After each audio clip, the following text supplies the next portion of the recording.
So I'm going to use a piece of the offcut, what was from the original guitar, to put in that little slot, just retain the perfect integrity of the exact wood from whence it came.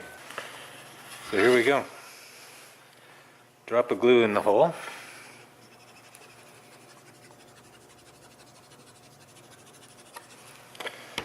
Let that dive in a little bit. Should put a little glue on the actual object.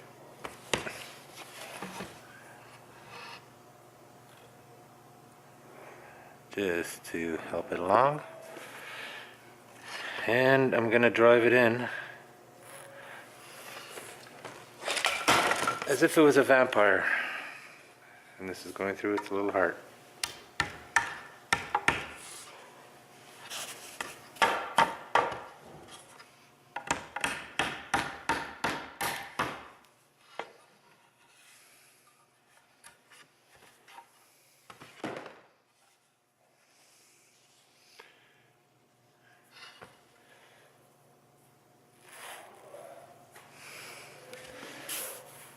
And that should end up working. Well, snip that off. It's already looking quite a bit better. A little sanding.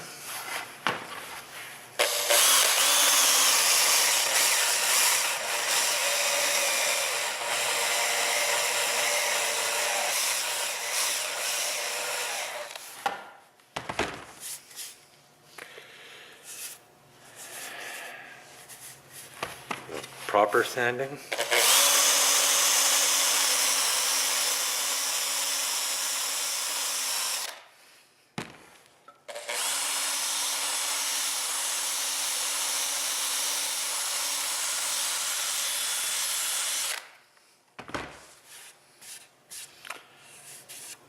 That's a chow bye.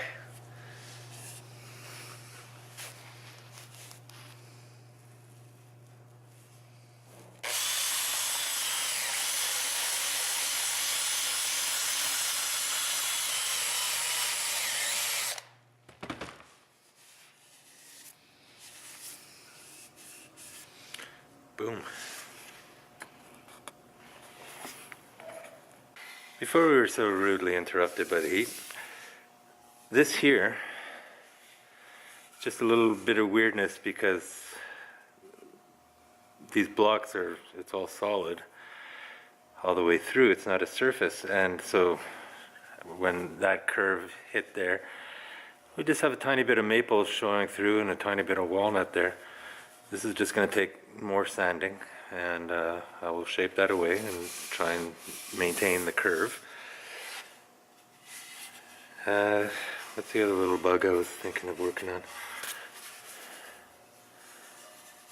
That's mostly it. I'm trying to figure a way, because this edge is pretty, and I kind of like that it's just never been touched. It's just, you take off the bark and this is what you get. So I kind of want to sand it maybe, but I don't want to lose that look. Thinking. Hi there. Well, at the point I want to do something in the headstock, some kind of inlay or something along those lines. Don't have a lot of mother of pearl or anything like that. However, I had my shop in my house there for several years, and I was making my little knives and so on. Some of you may be familiar with that. I'll put some pictures up. But experimented a lot with this kind of banding techniques, where the grain is always running along with the direction it's going in, and lots of gluing and slicing, and it's a kind of fun process, and some with more success than others. Yeah, made a lot of bracelets at one point. So I have these offcuts. I was thinking maybe putting a circle in, and I could actually engrave something out of the ebony and leave the white showing, kind of like the old toys, the name of which escapes me at the moment. You can see checkerboards have been a fixture for a little while. There's this little piece here. This is actually one that I kind of liked. I still have one of the knives. I'll show you later. This is actually kind of a nice size and maybe shape just to sort of embed that in the headstock. Or hang on. I'm coming back. Something like that. Could be interesting. Embed that in, polish it up. It'll look pretty. So I think that's the nice simple thing for me to do at this point. At my unadvanced stage of this process. Actually, I'll get the other box. I have another box where I was making guitar picks. And some of them are kind of nice. Ciao.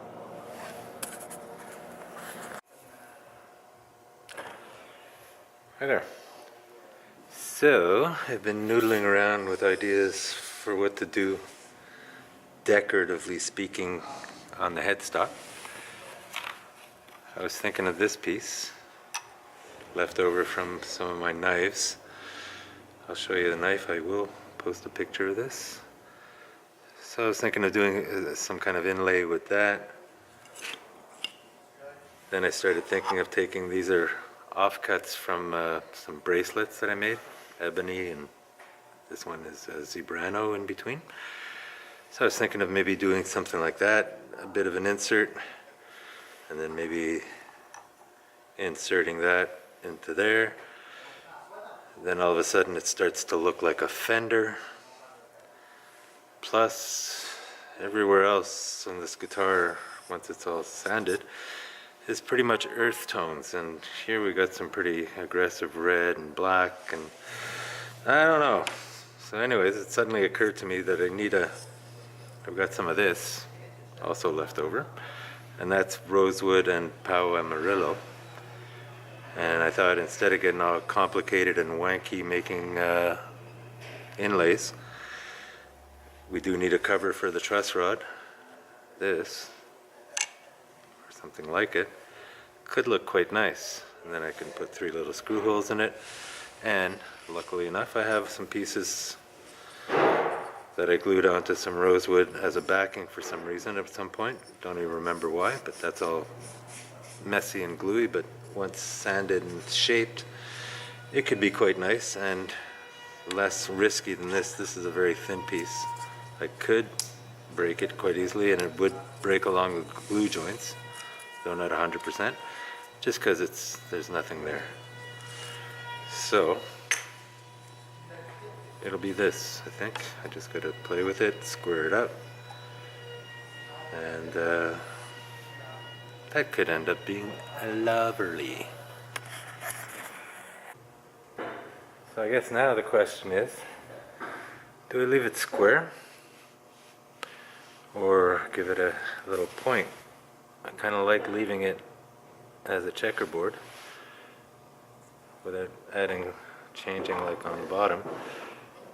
But definitely, when I look at it, it's much more in keeping color-wise and theme-wise, I guess you'd say, with the rest of the guitar.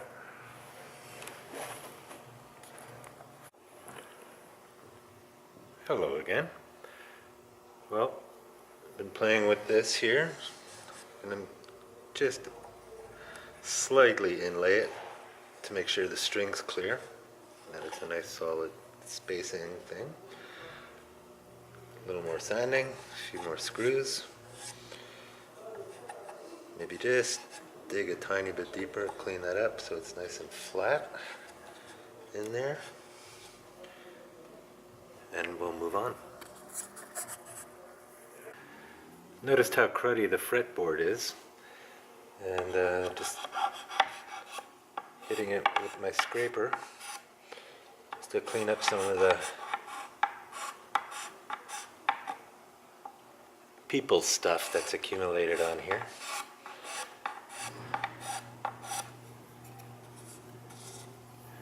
and it starts to look better fairly quickly. I've already done a lot of the frets.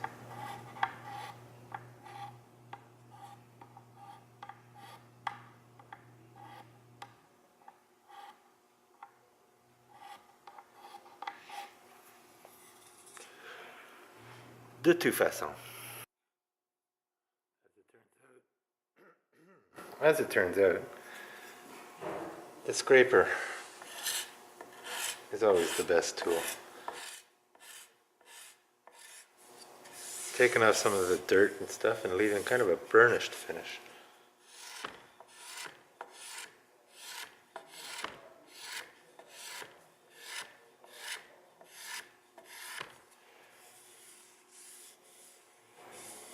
That'll work.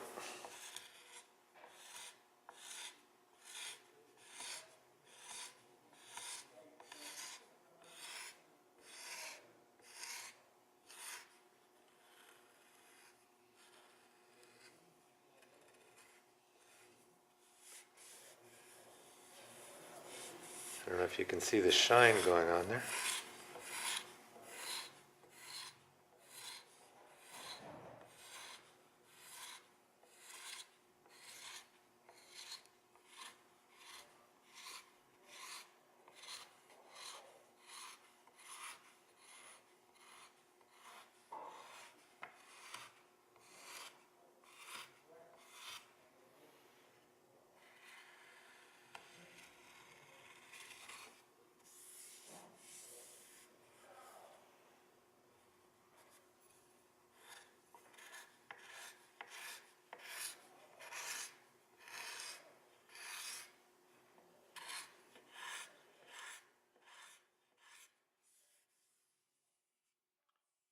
Live edge is overrated. A